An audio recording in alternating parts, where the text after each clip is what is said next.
haven't found it yet. It's a very interesting thesis because this would indicate there are these old elephants like Mubarak, which are getting weaker, and there's not a monarchy, you don't have a Prince of Wales. And then they think, oh, these guys are getting older and weaker, let's kick them a little bit and see if they kick back. So it would be a very interesting thesis of aging dictators. Yeah, but if you look at Oman, for example, I mean, he's been, the Sultan Qaboos has been in power for 40 years, and no one is thinking about just ousting him. They are, of course, there are a lot of protests about the government, about living conditions and everything, but it's just, well, if it comes to kicking someone, then I think still the republics are in a worse situation than the monarchies at the moment.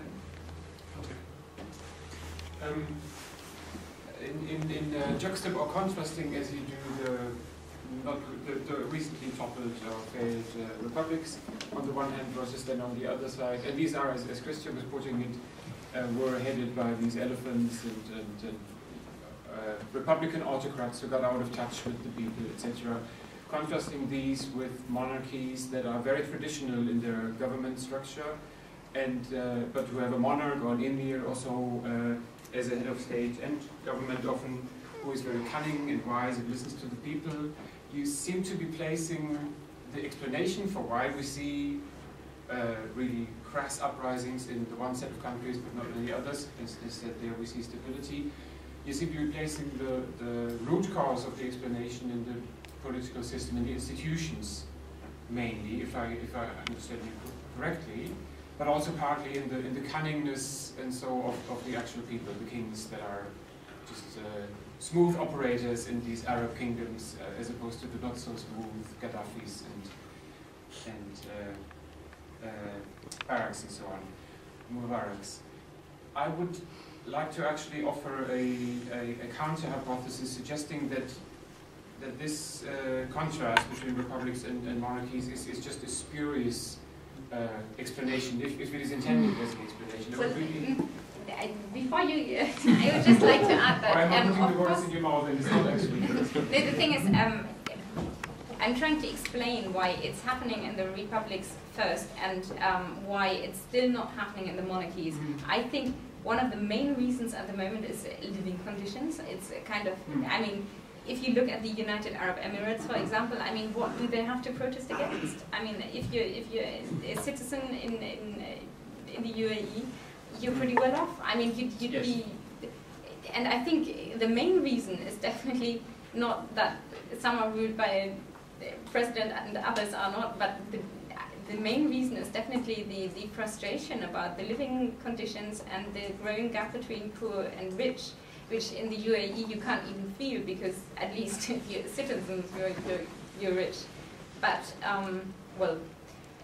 but please go ahead. That said, I'm very okay, no, what I wanted to add then, rather than put forward by way of criticism, is that this ultimately is pointing towards this very mainstream textbook sociological explanation of which is one couched in terms of modernization, and so according to which those societies that are economically and socioculturally more developed and more modernized are the ones in which the people are most likely to demand political freedom and an end of political unfreedom. And that is what has been happening in these four republics that you quoted. The economies of these countries are, on the whole, a lot more diversified than the economy of any of these Arab Gulf kingdoms.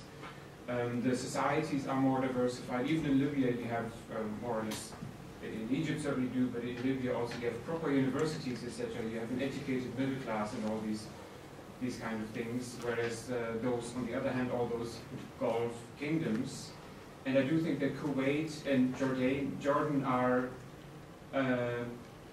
exceptions, but all with the exception of, because in Kuwait, in the wake of the first Gulf War, there was a certain pressure to democratize partially. Jordan is a case in its own, but all these other societies, Qatar and so on, are as modern as any European petty fiefdom in the Middle Ages. they are extremely wealthy, of course, as you put it rightly, and the unfreedom and acquiescence to unfreedom of the people can be purchased and financed through these oil revenues. Essentially, it's the classic argument of the resource curse. You, as the leading monarchist family, have so much money, you just bribe everybody so much that they're perfectly happy being absolutely unfree, but also not being very much engaged with all these other agents and agencies of modernization and emancipation that have had an impact in Egypt over many decades, and in Libya also, that are partly themselves the reasons for why those 4 countries historically became republics in the first place, because there was some level of popular support for political change and political modernization. So bottom line, I'm waffling, but what I want to say is that it's a very, very simple socio-economic and socio-cultural explanation, saying the more modern a society is, the more likely it is to get rid of autocrats, and therefore you're quite right in expecting that we still have many decades to wait before these very backward countries like Qatar and Oman, etc., are anywhere near there. Very backward countries like Oman.